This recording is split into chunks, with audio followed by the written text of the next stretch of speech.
Hello friends, welcome to my new YouTube channel account with Ashu.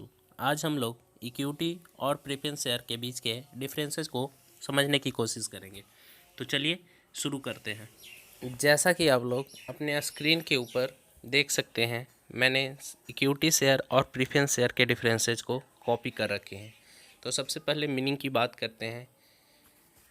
Equity share are the ordinary share of the company representing the part ownership of the share holder in the company. जबकि preference share की बात करें तो preference share are the share that carry preferential right on the matter of payment of dividend और repayment of capital.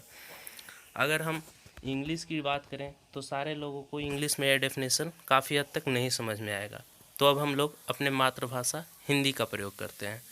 तो equity share ऐसे share अंशों के समूह को कहा जाता है जो उनके खरीदने वाले व्यक्ति को मालिकाना अधिकार दे, जबकि प्रीफरेंस शेयर होल्डर जो होते हैं वो सिर्फ एक as a creditor, as a लेनदार कंपनी के ऊपर अपना राइट कर सकते हैं।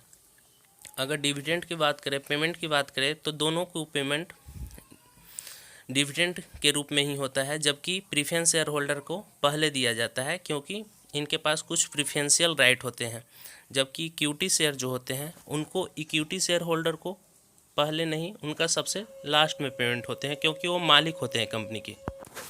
जबकि अगर हम repayment of capital means redemption of share की बात करें तो प्रीफरेंस शेयर के पास कोई जो उनके पास होता है फिक्स टाइम होता है, जैसे कि 20 साल से ज़्यादा कोई भी कंपनी प्रीफरेंस शेयर होल्डर उससे अधिक समय के लिए, मैक्सिमम टेन्योर के लिए इशू नहीं कर सकता है।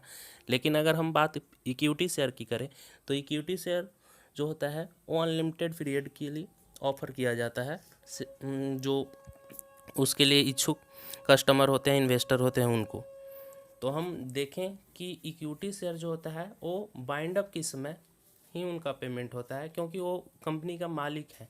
कंपनी का मालिक ही अगर उनको छोड़ के चला जाएगा कंपनी, तो फिर कैसे चलेगी। जबकि इक्विटी शेयर का जो रेट होता है वो कभी भी फिक्स नहीं रहता है, क्योंकि अगर किसी इक्विटी शेयर में पैसा लगाते हैं आप, तो आपका कभी रिटर्न ज़्यादा भी हो सकता है, कम भी हो सकता है। लेकिन प्रीफरेंस शेयर की बात करें तो प्रीफरेंस शेयर में रिटर्न हमेशा फिक्स होता है। रिडेम्पशन की बात करें तो रिडेम्पशन नाम की शब्द इक्विटी शेयर में मैंने आपको पहले ही बताया नहीं होता है, क्योंकि इनका payment at the last of moment means company का बाइंड अप के समय ही होगा। आगे हम लोग देख सकते हैं इक्विटी शेयर होल्डर का द रेट ऑफ डिविडेंड, जो कि फ्लैक्चुएट करते रहता है क्योंकि मालिक का पैसा, प्रॉफिट कभी भी बंधा नहीं होता है, व्यापार में कभी भी फिक्स नहीं होता है प्रॉफिट।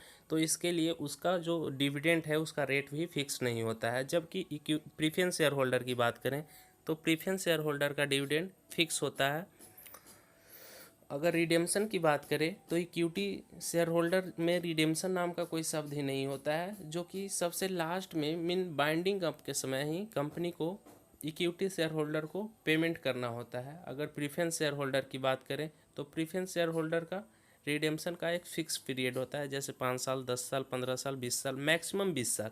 क्योंकि अगर कोई कंपनी 20 साल से ज़्यादा के लिए प्रीफरेंस शेयर होल्डर का मतलब इशू प्रीफरेंस शेयर इशू नहीं कर सकती है। अगर हम देखें तो वोटिंग राइट जो है इक्विटी शेयर होल्डर के पास सारे मैटर में वोट देने के अधिकार होते हैं। लेकिन नॉर्मली जो प्रीफरेंस शेयर होल्डर होते हैं उनके पास सिर्फ स्पेशल मैटर जो कि उनसे संबंधित हों विच डायरेक्टली और indirectly affect them as like binding up और payment of dividend such thing. अगर हम लोग कन्वर्टिबिलिटी की बात करें तो इक्विटी शेयर होल्डर को कन्वर्ट नहीं किया जा सकता है, जबकि प्रीफरेंस शेयर होल्डर को इक्विटी शेयर या फिर डिवेंचर उनमें कन्वर्ट किया जा सकता है। अगर holder preference share holder ready हो तो एरियर ऑफ डिफरेंट डिविडेंड की बात करें तो इक्विटी शेयर होल्डर्स के पास कोई अधिकार नहीं होता है कि वो एरियर ऑफ डिविडेंड को रिकवर कर सके, जबकि प्रीफरेंस शेयर होल्डर के पास ये अधिकार मौजूद है।